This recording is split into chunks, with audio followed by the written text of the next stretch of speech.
நண்பர்களுக்கு வணக்கம். நாம் இப்போ எங்கே இருக்கோம்னா சென்னை பாடியில் உள்ள மிகவும் அற்புதமான திருவழிதாயம் திருக்கோயிலில் தாங்க.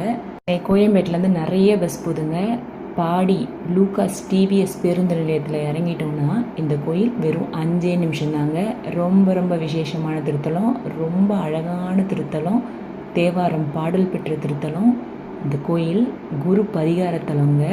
இது வரைக்கும் நம்ம சேனலை சப்ஸ்கிரைப் பண்ணனா மறக்காமல் சப்ஸ்கிரைப் பண்ணுங்கள். டெம்பிள்ஸ் பிளேலிஸ்ட்டை கிளிக் பண்ணாலே உங்களுக்கு எல்லா வீடியோஸும் கிடச்சிரும். சென்னையிலே இருக்கிறவங்களா இருந்தாலும் பாடினா ரொம்ப தூரம்னு நினைக்காதீங்க. கோயம்பேட்டிலேருந்தும் பக்கம் தான், பாரிஸ்லேருந்தும் 15 கிலோமீட்டரில் தாங்க பாடி திருவழிதாயம் திருக்கோயில் இருக்குங்க.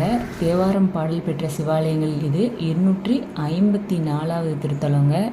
கோயிலோட மூலவர் திருவல்லீஸ்வரர், திரிவலிதமுடைய நாயனார், தாயார் ஜெகதாம்பிகை, தாயம்மைங்க, பரத்வாஜ முனிவர்,